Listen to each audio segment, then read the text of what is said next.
भंडारा गोंदिया जिला वासियों के लिए खुश खबर है। अब आपका मनपसंद channel BS crime India news अब आपके केबल नेटवर्क पर, जी हां, अपने केबल नेटवर्क के एशियन चैनल नंबर 50 पर उपलब्ध है। BS क्राइम इंडिया न्यूज पर खेल, राजनीतिक, क्राइम, साहित्य व अन्य खबरें प्रकाशित की जाती है। हमारे साथ जुड़ने के लिए तथा हमारे चैनल में खबरें, विज्ञापन आदि के लिए संपर्क करें 8669151757 पर।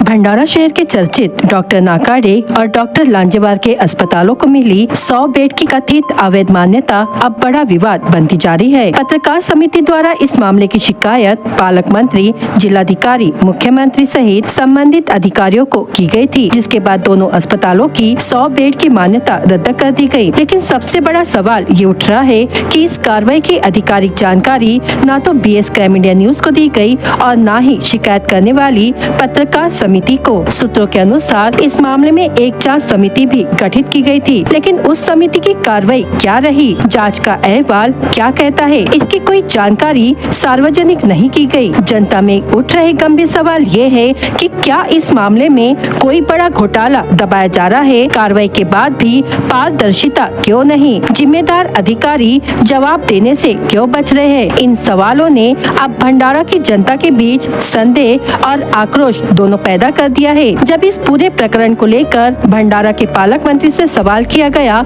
तो उन्होंने कहा, मैं इस मामले की पूरी जानकारी लेकर आवश्यक कार्रवाई करूंगा। भंडाऱ्यात प्रायव्हेट हॉस्पिटलच्या विरोधात जनता दरबारमध्ये 4 महिने आधी तक्रार दिली होती, अजूनही त्याच्यावर काही कारवाई झालेली नाहीये। त्याच्यात काय म्हणजे जनता दरबार आपण घेतात इतक्या प्रयत्न करून? नाही, जर का प्रशासनाकडून याबाबत दुर्लक्ष झाले असेल तर पुन्हा सूचना देऊन तशी कारवाई करण्यात येईल। इस मामले में अब सभी की नजर प्रशासन और शासन की अगली कार्रवाई पर टिकी हुई है। अगर जल्द ही जांच रिपोर्ट और पूरी जानकारी सार्वजनिक नहीं की गई तो यह मामला और भी बड़ा रूप ले सकता है।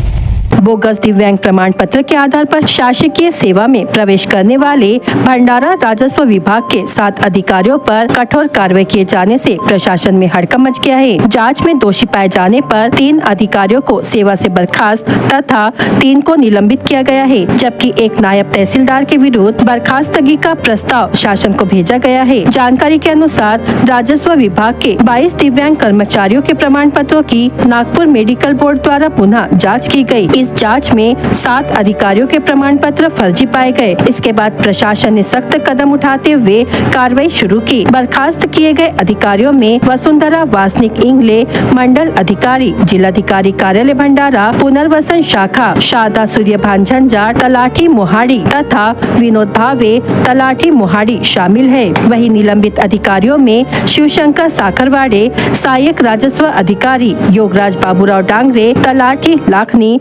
तथा दिलीप सिंह भरत सिंह ठाकुर, सहायक राजस्व अधिकारी पौनी का समावेश है। नायब तहसीलदार आनंद हट्टेवार को बर्खास्त करने के संबंध में प्रस्ताव जिला चयन समिति द्वारा शासन को भेजा गया है। इस संबंध में जानकारी निवासी जिलाधिकारी मनोहर चौहान ने दी। जिला प्रशासन ने इस मामले को गंभीरता से लेते हुए जिला चयन समिति का गठन किया, जिसमें जिलाधिकारी, अपर जिलाधिकारी, उप जिलाधिकारी, जिला सैनिक कल्याण अधिकारी, सहायक आयुक्त समाज कल्याण, सहायक आयुक्त कौशल विकास एवं जिला शल्य चिकित्सक शामिल है। हालांकि अब तक दोषी अधिकारियों के विरुद्ध दिव्यांग व्यक्तियों के अधिकार अधिनियम 2016 की धारा 91 के तहत आपराधिक मामला दर्ज नहीं किया गया है और न ही उनसे प्राप्त आर्थिक लाभों की वसूली शुरू हुई है। इधर 3 संदिग्ध अधिकारियों ने अब तक मेडिकल जाँच नहीं कराई है, उन्हें कारण बताओ नोटिस दिया गया है। सामाजिक कार्यकर्ता विजय क्षीरसागर ने बताया कि भंडारा जिले में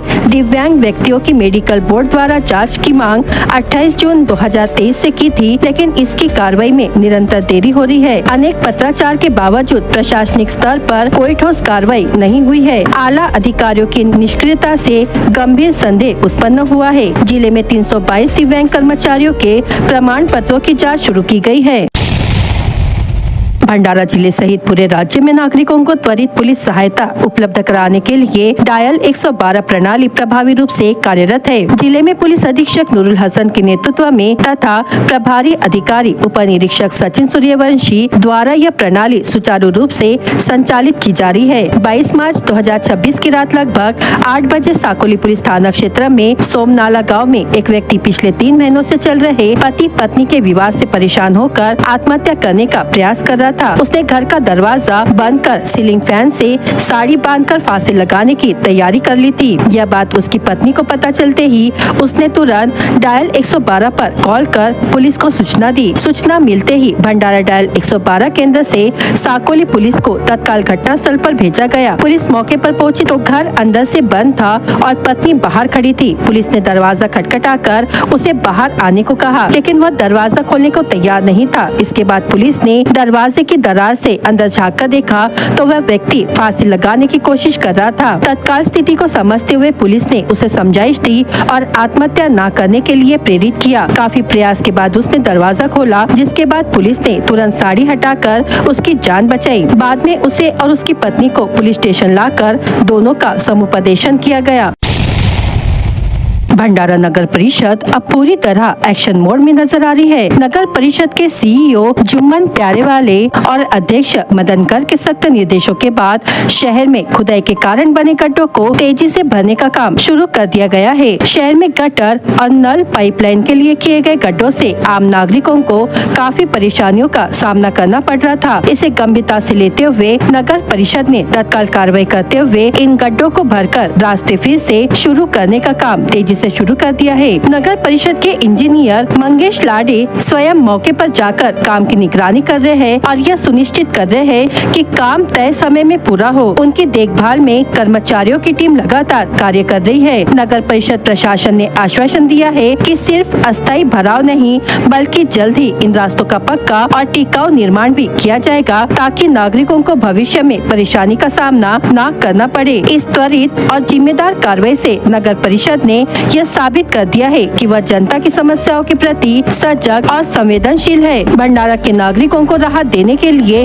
उठाया गया यह कदम सराहनीय है और नगर परिषद अब शहर वासियों के लिए हीरो बनकर सामने आई है। खूप साऱ्या तक्रारी आपल्या नगर परिषदमध्ये आलेले होते। मी नगर परिषदमध्ये नगर अभियंता या पदावर कार्यरत आहे। त्यामुळे आम्ही इथे GSB भरून जे गड्डे आहेत, आपण जे भुयारी गटारमुळे किंवा पाणी पुरवठ्यासाठी जे गड्डे खोदलेले होते त्यासाठी आपण त्यांच्या कॉन्ट्रॅक्टर मार्फत GSB वगैरे भरून ते रोड पूर्ववत करत आहोत, तात्पुरते करत आहोत। ह्यानंतर ह्यामध्ये आपण जसं बिटुमिनचं होतं आधी तसंच बिटुमिनचे रस्ते पूर्ववत करण्यात येईल। तसेच ज्या पण ठिकाणी गड्डे खणलेले आहेत त्या ठिकाणी सुद्धा GSB वगैरे टाकून तात्पुरते ते म्हणजे लोकांसाठी जाण्यासाठी चांगले करण्यात येईल काही दिवसातच। आणि तसेच आपलं सिमेंट रोडचे सुद्धा काम प्रस्तावित आहेत, ते पण चालू करण्यात येणार आहेत।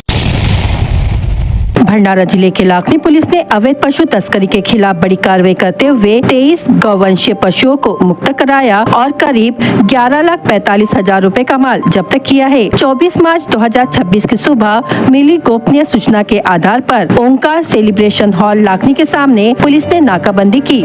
सुबह करीब 5:30 बजे ट्रक क्रमांक MH34 AB 9782 को रोककर जाँच की गयी। जाँच के दौरान ट्रक के पीछे 23 गौवंशीय पशु बेहद अमानवीय स्थिति में बिना चारा पानी के रस्सियों से बांधकर ठूस कर भरे हुए पाए गए। इनमें से एक पशु की मौत भी हो चुकी थी। ट्रक चालक विनोबा भावे नगर निवासी शीतल सिंह राम लखन राठौड़ उम्र 42 वर्ष से पशु परिवहन के वैध दस्तावेज मांगे गए, लेकिन वह संतोषजनक जवाब नहीं दे सका। इसके बाद पंचनामा कर सभी पशुओं को ध्यान फाउंडेशन गराडा में सुरक्षित भेजा गया। आरोपी के खिलाफ विभिन्न धाराओं के तहत मामला दर्ज किया गया है। पुलिस ने ट्रक समेत कुल 11,45,000 रुपए का माल जब्त किया है।